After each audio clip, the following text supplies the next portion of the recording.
Research shows that at least 90% of Alzheimer's cases can be avoided with the right lifestyle choices. Hi friends, I'm Michelle, and welcome to My Life Over 60, where we talk about everything health, wealth, and living our best life over 60 and way beyond. Today, I want to discuss a really serious topic which affects so many families today, and it is getting worse and worse day by day. This topic is dementia and Alzheimer's disease. Alzheimer's disease is a form of dementia, and it accounts for 60 to 80% of dementia cases. These are devastating conditions that affect millions of people worldwide. It causes memory loss, cognitive decline, and ultimately a loss of independence. The impact on families and caregivers is immense, with many people dedicating their lives to caring for their loved ones. As our population ages, the number of people affected by Alzheimer's is rising exponentially. Every 3 seconds, someone develops dementia, and cases are set to double in the next 20 years. The financial burden of Alzheimer's is also significant, with billions of dollars spent each year on care and treatment. I think most importantly is the emotional toll on families, which cannot be overstated, as they struggle to cope with the gradual decline of their loved ones. I have been researching this for a while now, ever since my uncle was diagnosed a few years ago. My uncle, who is simply called Unc by everyone in our large family, was a prominent physician, and he was basically the head of our family, meaning that everyone went to him for advice on all different types of topics, and he just knew a lot. To see him now basically an empty shell, not knowing where he is, who he is, and sometimes not even knowing who we are, is really kind of unbelievable and so very heartbreaking. It just seems to me to be such an inappropriate and very sad end of life scenario for such a respected and brilliant man. Health is super important to me, because without your health, I don't think you have a lot. And my independence means everything to me. So it was natural for me to investigate what I can do to prevent this from happening to me or my children. For a long time, the prognosis seemed pretty bleak and depressing, but recent research has shown that this is a disease that we can prevent. Although common knowledge amongst many people is that it is basically a hereditary disease, but actually less than 3% of Alzheimer's cases are hereditary, and research is now showing that over 90% of Alzheimer's can be avoided with the right lifestyle choices. I think this is amazing. And even better is that it isn't an all or nothing game. Every little step you take exponentially benefits your brain. So what I want to talk about today are some simple yet powerful and practical ways to protect our minds as we age. The earlier we start, of course, the better, because apparently Alzheimer's starts in middle age. But having said that, we can reverse and or avoid the damaging consequences with the following 6 lifestyle choices. Number 1, of course, as always, is food. Food can either help or hurt your brain. One of the best diets for brain health is called the MIND diet, which is a mix of the Mediterranean and DASH diets.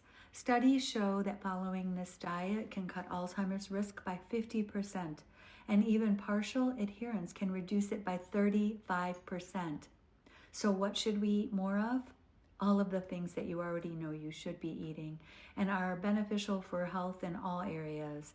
These are the foods that help prevent cancer, heart problems, and diabetes, etc., etc. Green leafy vegetables and cruciferous veggies like broccoli and Brussels sprouts and cauliflower, berries, especially strawberries and blueberries, which are packed with polyphenols and flavonoids. Whole grains like brown rice, quinoa, and oats. nuts and seeds for healthy fats, legumes, lentils, chickpeas, beans, extra virgin olive oil as your go-to cooking oil, omega-3 fatty acids found in fatty fish and plant-based sources like chia, flax seeds, and hemp seeds. All of the things that you already know you should be eating and are beneficial for health in all areas, as I said. And what should we cut back on? Once again, you know these foods.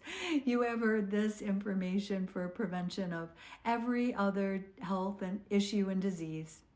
They are refined carbs, which is white bread, pastries, and sugary snacks, processed foods, which are loaded with preservatives, saturated fats from red meat and high-fat dairy, and excess alcohol. An occasional drink or glass of wine is okay, but what does occasional really mean? From what I can gather, maybe once a month. I know it's not ideal for a lot of people, and I know a lot of people aren't going to want to hear that, but chronic use is a problem. One of the most important things to keep in mind, which was eye-opening to me, is to keep an eye on your LDL cholesterol, because there seems to be a big relationship between LDL and Alzheimer's disease. That is something I had never heard before. Second on the list is to make sure that you get the key nutrients your brain needs.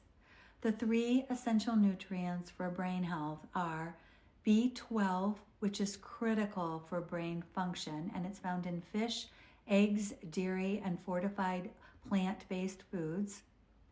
Vitamin D, which supports cognitive health, and you get it from fish or supplements.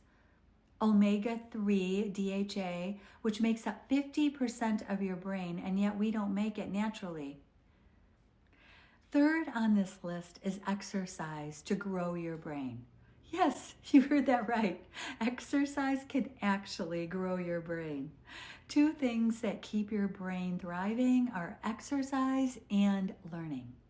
What is really surprising, and something that you probably haven't heard of, I certainly didn't, is that studies have shown that leg exercises in particular, specifically squats and lunges, leg exercises, just doing this type of leg exercise alone can reduce cognitive decline by 35%.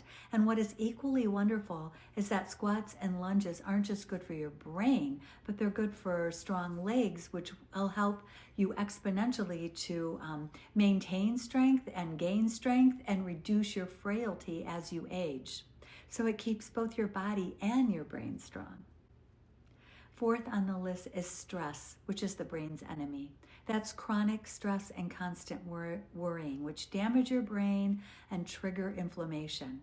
Not all stress is bad though. Good stress, like setting goals and working toward them, that boosts dopamine, which is the motivation and learning hormone. The key is identifying the difference between bad stress and good stress. Bad stress has an unclear purpose, endless to-do lists, uncertainty. Good stress is pushing yourself towards something meaningful, learning new skills. If it's engaging with a purpose, it's good stress. Number 5 on the list is sleep. Sleep is your brain's cleaning service. Sleep is not just rest. It's when your brain organizes memories and cleans out toxins. Think of it like a nighttime cleaning crew coming in to tidy everything up. It's necessary for a good cleaning of the brain is 7 to 8 hours of deep restorative sleep each night. So prioritizing sleep is a must to maintain good brain health. And last on the list is challenging your brain, and that's keeping your brain engaged. It's crucial. Simple puzzles like Sudoku and crossword puzzles are great, but complex activities are even better. What is suggested are things like learning a new language or a musical instrument, or learning to dance, or running a podcast, or starting a YouTube channel like me. Goal is to challenge all the multiple areas of the brain all at once. The creative area, emotional area, and problem-solving skills all working together. Research, of course, is ongoing. And the more research done and studies published, the more we will learn. But for now, I think the great news is that Alzheimer's disease isn't inevitable. You can build up cognitive reserves and protect your brain. And you can do that starting now. So let's recap. Eat brain healthy foods. Get stress essential nutrients, B12, vitamin D, and omega-3. Exercise, especially your legs. Manage stress and embrace good challenges. And prioritize sleep. And keep learning and challenging your brain. Every step you take makes a difference. Start with one small change today, and I think that your future self will thank you. If you found this video helpful, please give it a thumbs up. And of course, I would absolutely love it if you would subscribe. And we can keep growing healthier together. See you next time.